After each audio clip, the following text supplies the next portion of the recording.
그래서 여러분들께 드릴 오늘 운동은 딱 세 가지입니다. 먼저 사이드 레터럴 레이즈를 가볍게 시작합니다. 덤벨 프레스예요. 보면은 이 미는 동작에서 거의 사용을 할 수가 없는 근육이에요. 안녕하십니까, 테스론 조성준입니다. 여러분들이 어깨 운동을 많이들 하시는데 어깨 운동을 할 시간과 그리고 본인의 체력을 알고 어깨 운동을 하시는지 모르겠네요. 어깨라고 하면 삼각근이죠. 전면 삼각근, 측면 삼각근, 그리고 후면 삼각근, 이렇게 세 가지로 구성이 되어 있고 말 그대로 전면, 측면, 후면에 위치를 해요. 그럼 이 삼각근 운동을 함에 있어서 여러분들이 뭘 아셔야 될까요? 어깨 운동의 종류는 너무나 많습니다. 뭐 사이드 레터럴 레이즈, 프론트 레터럴 레이즈, 벤트 오버 레터럴 레이즈, 덤벨 프레스, 바벨 프레스, 뭐 밀리터리 프레스, 뭐 여러 가지 정말 동작들이 있는데 그 동작들을 과연 다 하는 것이 나한테 효율적인가? 내 운동에 있어서 나는 그걸 버틸 체력이 되는가? 그거에 있어서 제가 많은 분들께 여태까지 20년 정도 필드 경험을 하면서 많은 분들께 운동을 드려본 결과 그 운동을 다 했을 때 그걸 견뎌내느냐? 아니요. 어깨 운동이라고 그 동작을 하고 있지만 다른 근육들, 협력근과 자세 유지근들을 사용을 해서 그 동작을 내지만 어깨는 이미 예진작에 털렸다는 소리죠. 그래서 어깨는 쓰이지 않고 다른 근육들이 그 똑같은 동작을 대신하고 있단 말이에요. 그럼 어깨 운동을 함에 있어서 여러분들이 그 운동을 종류를 많이 하는 것이 의미가 있는가? 저는 없다고 생각합니다. 보디빌딩이나 아니면 선수들, 운동 선수들 체력이 되고 지구력도 되고 운동에 대한 경험들이 너무나 많아서 그것을 꾸준하게 나는 계속 유지를 해왔기 때문에 이걸 다 버텨낼 수 있고 이 정도 운동량으로 너무 간지러워서 난 여러 가지 운동, 다방면의 운동, 여러 가지 다른 자극을 주고 싶다라고 하신다면 저는 인정을 해요. 하지만 그게 아닌 일반인들 대상이라면 저는 운동의 종류를 줄여라. 전면 삼각근과 측면 삼각근, 후면 삼각근을 정확하게 타겟할 수 있는 단 한 가지 운동씩만 해서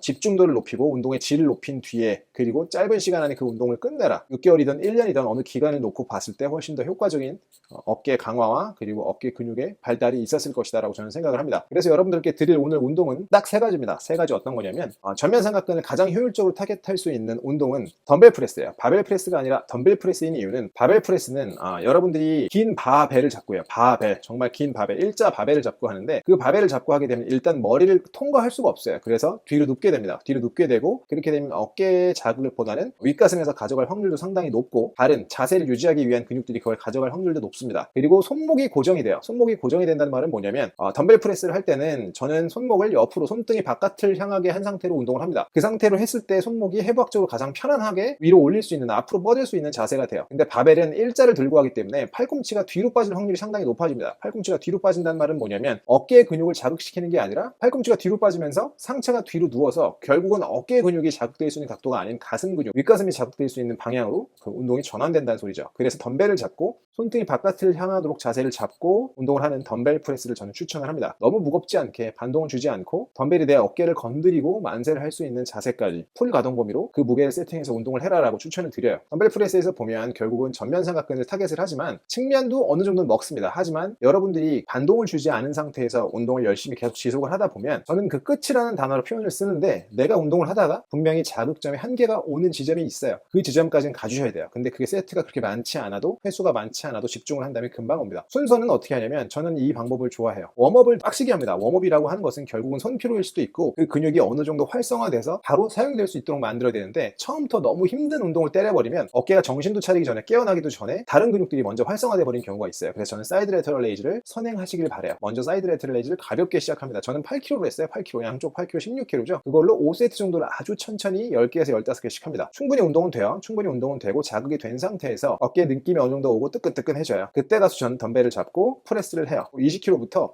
14kg까지 낮췄어요. 처음에 웜업으로 14kg 그리고 바로 20으로 들어가서 2kg씩 낮추면서 14kg까지 다시 했습니다. 오늘 한 운동이에요. 효율은 좋았고 그렇게 되면 여러분들이 전면 삼각근에 대해서 충분히 다 자극을 시키고 다음 운동으로 넘어갈 수 있어요. 그러면 우리가 사이드 레터럴 레이즈 측면 때렸고 덤벨 프레스에서 전면을 때렸어요. 그러면 이제 나머지 후면이 남죠. 후면은 이 미는 동작에서 거의 사용을 할 수가 없는 근육이에요. 따로 타겟을 해서 자극을 해줘야 되는데 지구력과 자세를 유지할 수 있는 힘이 있다면 모르겠는데 그게 아니면 또 다른 데서 가져갈 확률이 높아져요. 그냥 스탠딩으로 서서 밴드 또는 케이블로 손등이 천장을 향한 상태에서 서서 지금 제가 보여드리는 영상처럼 케이블 또는 밴드, 로프 밴드 여러 가지들이 있을 수 있겠지만 운동 먹일 줄 안다면 그 어떤 거로든 다 먹일 수 있습니다. 그때 주의사항은 날개뼈를 너무 모으면 후면 삼각근이 가져가는 게 아니라 날개뼈 사이에 있는 능형근 또는 중부승모근 등이 가져갈 확률이 아주 높아져요. 그래서 날개뼈를 생각보다 훨씬 더 안 움직인다고 생각을 해도 막상 뒤에서 찍어보면 어느 정도 움직이고 있을 거예요. 왜냐하면 팔꿈치 자체가 뒤로 빠지면 상완골이 제껴지면서 날개뼈가 기본적으로 그걸 리드를 해줘야 되기 때문에 어느 정도 움직여지겠지만 나는 아예 안 움직인다고 생각하고 동작을 해보세요. 그러면 이렇게 동작이 나오면서 후면 삼각근만 집중해서 타겟을 할 수 있을 겁니다. 저는 그럼 이렇게 운동 3가지를 여러분들께 추천을 드리고 세트나 횟수나 그런 거는 물어보지 마세요. 개인 차별로 너무 다릅니다. 저는 근데 어깨 운동만 할 때는 30분 넘어가지 않아요. 충분합니다. 충분히 집중해서 쉬는 시간을 줄이고 다 회복한 다음에 다시 운동해서는 크게 의미가 없어요. 쉬는 시간 줄이고 천천히 하다 보면 여러분들도 큰 어깨 뽕이 막 동그래지고 막 이만큼 커지는 것까지는 저는 장담할 수 없지만 저 정도의 몸, 요즘에도 댓글에 그렇게 달리죠. 멸치라고. 저 정도의 몸까지는 충분히 가져가실 수 있을 거라고 저는 생각합니다. 그러면 삼각근 운동 3가지 제가 오늘 알려드린 것에 대해서 조금 더 영상을 몇 번 돌려보시고 근육이 이렇게 움직이는구나, 자세는 이렇게 해야 되는구나를 확인하시고 여러분들도 단련해보시고 충분히 어깨 근육을 가져가 보시기 바라겠습니다. 그러면 다음 영상에서 뵙도록 하겠습니다.